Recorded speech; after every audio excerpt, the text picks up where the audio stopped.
Welcome back. Shifting focus to the big meeting between US and China. US President Joe Biden and Chinese President Xi Jinping held a summit in San Francisco on the 16th of November in an attempt to repair the strained relationship between both nations. This was the first face-to-face meeting in a year and Xi Jinping's first visit to the US in 6 years. Both leaders said this meeting was among the most constructive and productive talks they have had.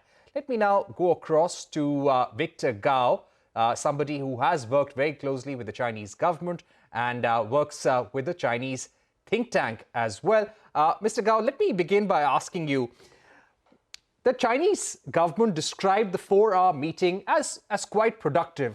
And they even went on to say that the San Francisco agreements, if in a way implemented, could be a new era in US-China ties. But do you think what President Biden said at the end of his press conference when asked whether he still would call President Xi Jinping a dictator, and he replied to that saying, in a way, I would, because he's the leader of a communist country. Do you think that somehow impacts whatever had been achieved in those 4 hours of negotiations and talks? Thank you very much for having me. First of all, I would say the summit meeting in San Francisco is truly a new turning point in China-US relations. The two countries now have a new page to write upon for whatever that they may do in the coming weeks, months, and probably a couple of years. And there may be a lot of heavy lifting to be done in the future. And the goal is to stabilize China-US relations, to prevent it from further deteriorating, and to see whether major milestones can be crossed. So don't be surprised in the coming weeks and months if you hear more good news in the aftermath of the summit meeting in San Francisco.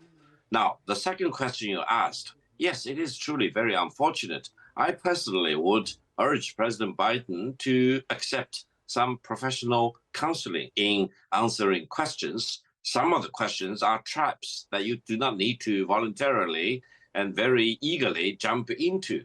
And I think from the Chinese perspective, we just need to focus on the positive side rather than being distracted by the negative side. The Chinese government has already condemned the misuse of the word that Biden used to describe the Chinese leader, which is completely unacceptable.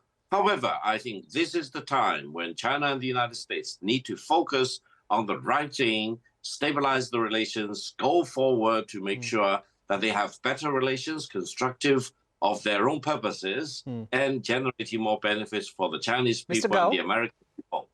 Right. Mr. Gao, very important statements from you, but I would like to ask you, there was a US attempt to set the guardrails in this relationship to not let the relationship deteriorate beyond a certain point. From the Chinese point of view, what would be the red line in the relationship with the US, which China would definitely not like crossed? I would say China and President Xi Jinping emphasized to President Biden and the US government very clearly in the San Francisco summit. That is, the Taiwan issue is the red line of the red line of the red line. It's the most sensitive issue between China and the United States, and China urged the United States to continue to apply the one China policy, treating Taiwan as part of China. The United States has been operating on that basis since January the 1st, 1979. I don't see any reason why the United States wants to reverse itself, and China will never allow any country, including the United States, to recognize both China on the one hand and Taiwan on the other hand, because China always demands the one China policy and does not allow any country to break away from the one China policy or to treat China and Taiwan as two separate countries.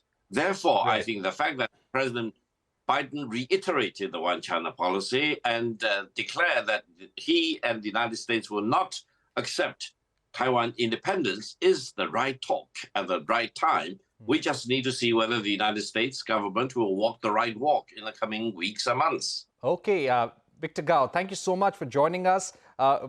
Great to have you on the program and having your analysis all the way from Beijing. Moving